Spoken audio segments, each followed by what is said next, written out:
Main event, AJ. Cory Sandhagen. Number 2, Cory Sandhagen. He loses a split decision to TJ Dillashaw, man. And I just have to make a comment off of the bat, AJ. This is the first thing that I need to say because a lot of questions were brought into place on this, which made this very difficult for a lot of people to pick who they thought was going to win, who they wanted to win, and who they thought they were going to win, because the good guy here, the hammer of justice, was Cory Sandhagen, and the snake in the grass, the CEO of EPO, the former 2-time bantamweight champion, who is now looking to become a 3-time bantamweight champion and tying, I believe, Randy Couture. He would be tying Randy Couture for most times to hold a championship in UFC history. So TJ Dillashaw is really approaching Hall of Fame territory, with this, even though it was a questionable win. But I got to say, man, the man was a champion for a reason. He just showed it again today.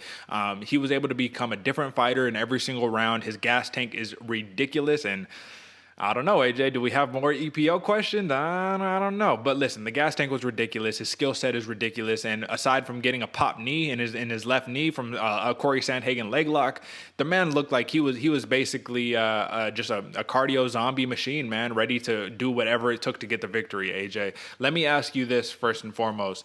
Do you think that TJ Dillashaw is going to get right back on track to becoming a 3-time bantamweight champion? I don't think he did enough to get that fight personally. Okay. I definitely think he was getting pieced up. He was going for the hump win, which, I'm never a big fan of. And if you think about it, he was controlling Cory Sandhagen's body up against the fence, but the damage is where it counts for me, man. The damage is what you need to get done. This, in my opinion, the first time I watched it, it was a way bigger robbery than the second time I watched it. The second time, it was a little bit, I could see where they were going for. I could see how TJ Dillashaw was able to weather the storm and kind of get his composure back and start fighting an actually good fight. Where I think TJ Dillashaw did best is he was listening to his coaches.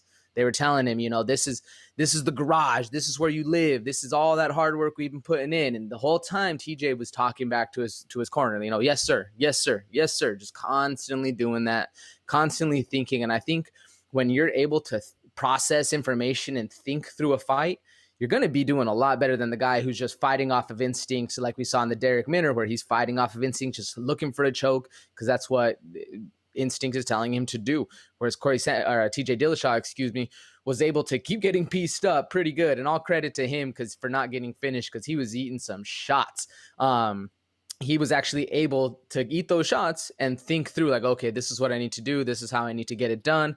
I'm going to keep listening to my coaches and go for it. Now, as the fight goes on, Sandhagen looked a little more defeated, in my opinion. He was looking like, in training, all the times we've been together with this guy, all these shots that I've been hitting should be finishing this guy, and they're not.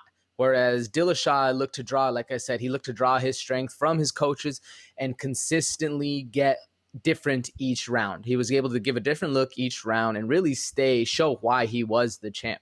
Don't get me wrong, he is a championship level fighter, but I don't think he necessarily deserved the shot next. What do you think, Derek? Do you think he did enough to deserve the title shot after those two figure it out?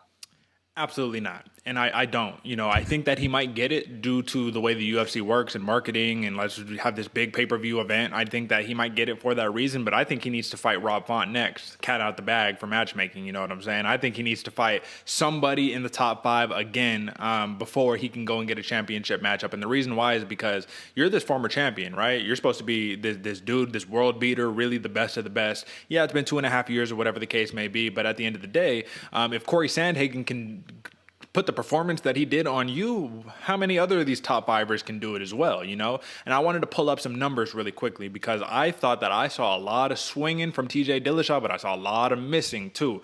So overall, the numbers, we have Cory Sandhagen landed 128 out of 281 significant strikes at about a 45% clip.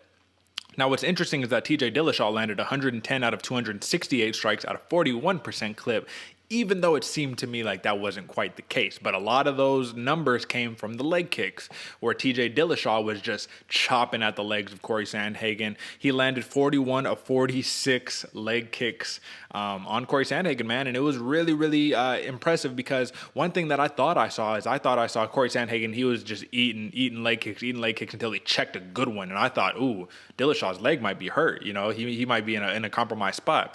Just started throwing it with the other leg, like he did not care. And then went back to the first leg. And then, basically he said something that was really interesting in the post-fight presser. It's that with Cory Sandhagen, what you need to do to beat him is you need to start chopping at his legs, and then he can't do any of that crazy, finessing movement, lateral, all that stuff, because he's so concerned with the legs, he's not thinking about the head. So now he's getting punched up, pieced up. But then again, like I said, a lot of missing and a lot of big swings over for TJ Dillashaw that were either very glancing, like just kind of, hitting not at the ends of the punches, but just kind of glancing, whereas Sandhagen was snapping his head back, right?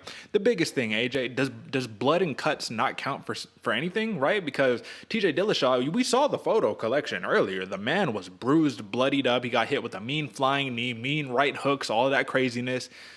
I don't know, man. I agree with you. I think the control was counted a little bit too much. I don't think that TJ Dillashaw technically did enough to win. I gave him the first round and the third round, but I gave 2, 4, and 5 to Sandhagen, so I had it 3-2 for Sandhagen personally. And when I looked, actually, I got a couple things, AJ. I just wanted to pull these up because I was just like taking a couple screenshots, you know what I mean, over what I was seeing.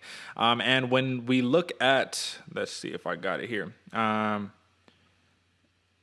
Apologies. I guess I don't have it. I thought I had it. I have some comments on some other fights, but I guess not this one. A lot of people thought Cory Sandhagen won. I'm talking about, like, in terms of UFC fighters, you got like 10 plus being like, yeah, 3-2 Sandhagen, very confident. And when you see TJ win, you got the people who are big fans for TJ that are like, oh yeah, of course he won, yada, yada, yada. But at the end of the day, it is a big win for TJ Dillashaw, AJ, man. But let's talk about verdict one more time. This was the closest verdict scorecard that we saw on this main card.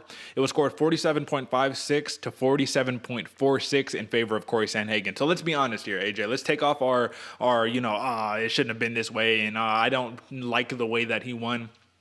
All that aside, let's just talk about it. This was a really close fight, and it is their job, it is the fighter's job to do enough to be decisive. Just what we talked about for Miranda Maverick versus Macy Barber. So let me ask you this, definitively, on wax, robbery or really close fight?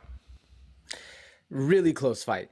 Really, really close fight, and a lot closer fight than I think Sandhagen was expecting it to be. And that's why I kind of give the nod a little bit to TJ Dillashaw. Do I think he won the fight at the end of the day? No. But was it a lot closer than we expected it to be? Hell yeah. And he stayed strong. He didn't weather it all in the entire fight, even when he was getting pieced up. He might have got the humping win, but a win is a win, man. Sandhagen, to me, wasn't able to dominate enough. So that's where I can see the juxtaposition come in, because was Sandhagen able to really dominate this dude and put him away? No, not even close. He was hitting him with his best shots, and TJ Dillashaw was eating him and still walking forward. He still had the octagon control. So if you're going to count that as a favor, I do agree that TJ Dillashaw did win that aspect of the fight.